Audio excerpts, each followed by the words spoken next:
आज म चेतावनी दिन आएकी छु। आज म शब्द बोकेर उभिएकी छैन, म यहाँ जिम्मेवारी बोकेर उभिएकी छु।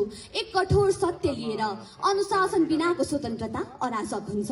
धन्यवाद कार्यक्रम सञ्चालकज्यू, सभाध्यक्ष महोदय, आदरणीय निर्णायक मण्डल, साहित्य प्रेमी श्रोतावृन्द, शब्दका सुगन्धित बगैँचामा विचरण गर्न रुचाउने प्रिय मनहरू। आज म यहाँ स्वतन्त्रताको नाममा फैलिँदै गएको अराजकतामाथि प्रश्न उठाउन उभिएकी छु। आजको यस प्रतियोगिताको शीर्षक रहेको छ अनुशासन बिनाको स्वतन्त्रता अराजक हुन्छ। यो कुनै साधारण वाक्य होइन, यो त इतिहासको निष्कर्ष, सभ्यताको चेतावनी र राष्ट्रहरूको अनुभव हो। यहाँ स्वतन्त्रता, अधिकार कि उन्मुक्ति भन्ने सवाल उठ्न सक्छ। स्वतन्त्रता भनेको जे मन लाग्यो त्यही गर्नु हो, जे चाह्यो त्यही बोल्नु हो, जसलाई चाह्यो अपमान गर्नु हो, कानुन, संस्कार, कर्तव्य र मर्यादामाथि खुट्टा टेक्नु हो। होइन सभापति महोदय, स्वतन्त्रता भनेको उन्मुक्ति होइन, स्वतन्त्रता भनेको कर्तव्य सहितको अधिकार हो। मेरो स्वतन्त्रता त्यहाँ समाप्त हुन्छ जहाँ अरूको अधिकार सुरु हुन्छ। तर आज स्वतन्त्रताको अर्थ नै बिगारिएको छ। आज स्वतन्त्रता अनुशासनबाट भाग्ने हतियार बनेको छ। अनुशासन र कर्तव्य पालना स्वतन्त्रताको मेरुदण्ड हो। अनुशासन भनेको डरले झुकेको टाउको होइन, अनुशासन भनेको त स्वेच्छाले स्वीकार गरिएको जिम्मेवारी हो। कर्तव्य पालना दास्ता होइन, यो त नागरिक चेतनाको सर्वोच्च रूप हो। जहाँ अनुशासन हुन्छ त्यहाँ विश्वास हुन्छ, जहाँ कर्तव्य पालना हुन्छ त्यहाँ न्याय टिक्छ, जहाँ कानुन पालना हुन्छ त्यहाँ स्वतन्त्रता सुरक्षित रहन्छ। तर अनुशासन बिनाको स्वतन्त्रताले अराजकता जन्माउँछ। अनुशासन बिनाको स्वतन्त्रता भनेको ब्रेक फेल भएको गाडी हो, जसको गन्तव्य शान्ति होइन विनाश हो। अनुशासन र स्वतन्त्रता एक अर्काका शत्रु होइनन्, यी त एक अर्काका रक्षक हुन्। अनुशासनले स्वतन्त्रतालाई सीमा दिन्छ र सीमा बिना कुनै पनि शक्ति विनाशकारी हुन्छ। नदीलाई बाँधले रोकेन भने बाढी आउँछ, आगो नियन्त्रणमा छैन भने सबै चल्छ। स्वतन्त्रता अनुशासनमा छैन भने समाज नै खरानी हुन्छ। अनुशासनविहीन स्वतन्त्रताले अराजकता जन्माउँछ। सभापति महोदय, हामी देखिरहेका छौँ यहाँ विचारको नाममा घृणा फैलाइन्छ, अभिव्यक्तिको नाममा संविधान च्यातिन्छ, आन्दोलनको नाममा सार्वजनिक सम्पत्ति जलाइन्छ, अधिकारको नाममा कर्तव्य बिर्सिन्छ।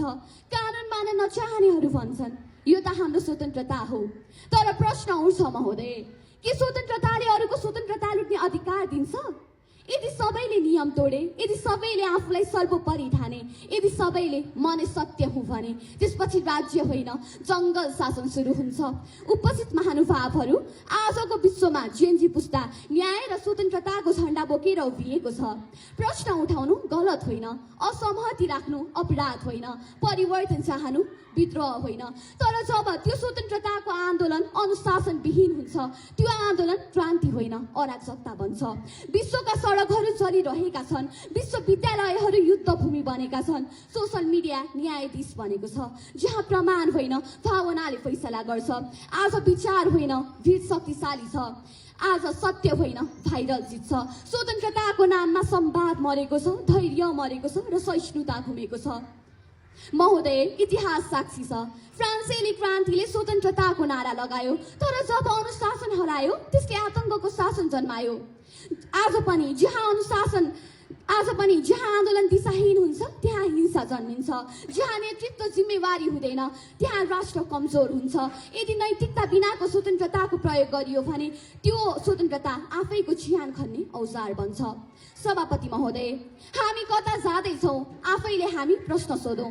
के हामी स्वतन्त्र नागरिक बनिरहेका छौँ कि जिम्मेवारी विहीन भिड? के हामी अधिकार मात्र खोजिरहेका छौँ कि कर्तव्य पनि सम्झिरहेका छौँ? सभापति महोदय, राष्ट्र नारा लगाएर बन्दैन, राष्ट्र कानुन तोडेर बलियो हुँदैन, राष्ट्र अनुशासन र कर्तव्य पालनाले मात्र टिक्छ। म अन्त्यमा यति भन्न चाहन्छु, स्वतन्त्रता हाम्रो गौरव हो, तर अनुशासन हाम्रो सुरक्षा हो। स्वतन्त्रता बिना अनुशासन अन्धकार हो, अनुशासन बिना स्वतन्त्रता अराजकता हो।